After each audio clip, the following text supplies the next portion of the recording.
উফ ইয়ার খুব ক্লান্ত লাগছে। ও তাহলে তুমি সেই স্কলারশিপ পাওয়ার রুমমেট। 6 ঘন্টা ট্রেনে দাঁড়িয়ে এসেছিস সেটি আর মাত্রই একটা পুরনো ঝোলাতেই তোমার সব মালপত্র। সিটি আর গরিব কোথাকার। মনে হচ্ছে আমার এখানে থাকা মুশকিল হতে চলেছে। আমি তোমাদের সবার জন্য বন রুটি এনেছি, খাবে? লাগবে না, আমি গরিব বলে সবাই আমাকে ইগনোর করছে। এনে স্টারবাকস থেকে ঠান্ডা কিছু খেয়ে নে। আর এই নে আমার কার্ডটা রাখ, মন ভরে শপিং করবি। তোর স্কিন কত সুন্দর, তুই আমার স্কিন কেয়ার প্রোডাক্ট ব্যবহার করতে পারিস। আজ থেকে তুই আমার ছোট বোন। আমারও। তার মানে তোমরা আমার উপর রেগে নেই?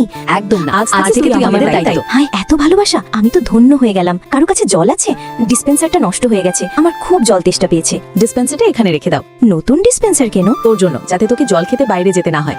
ম্যাম আইস মেকারটা কোথায় রাখবো? Wow, new ice maker. ওটা ওখানে রেখে দাও। এখন থেকে গরমে তুই যখন যা ইচ্ছে ঠান্ডা বানিয়ে খেতে পারবি। ম্যাম কফি বিনগুলো কোথায় রাখবো? ওয়াও, কফি বিন। তো ওগুলো এখানে রাখো। এখন থেকে তুই আমাদের ছোট বোন, তাই এইসব বিলাসিতায় অভ্যস্ত হয়ে যা। ওয়াও, এমন বোন যেন সবাই পায়। আমি রিয়ার জন্য নতুন ড্রেস কিনেছি। আর আমি ওর জন্য এই নেকলেসটা কিনেছি। সরে দাঁড়া তোরা, আমি তোর পাশ করার খুশিতে পার্টির আয়োজন করেছি। আমার গিফটটাই সেরা। না, আমার গিফট ভালো। চুপ করো ইয়ার। রিয়া তোর কি হয়েছে? আমাকে কম্পিটিশন থেকে বের করে দেওয়া হয়েছে। ওরা বলল আমি গরিব, আমি নাকি ডিজাইন চুরি করেছি। সবাই আমাকে নিয়ে হাসাহাসি করেছে।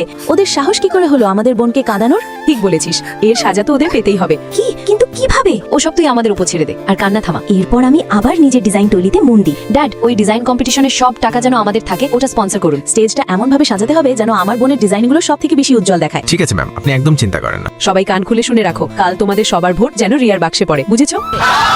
ডিজাইন কম্পিটিশনে আমি প্রথম স্থান অধিকার করেছি। অভিনন্দন রিয়া, জানতাম তুই এটা পারবি। আমি জানি এসব তোমরা করেছো। কি তুই আগে থেকে জানতি? তোমরা সবাই খুব ভালো। I love you so much. বন্ধুরা, আপনাদের কি এমন কেয়ারিং বোন আছে? তাহলে লাইক সাবস্ক্রাইব করে কমেন্টে নিজের বোনের নাম জানান।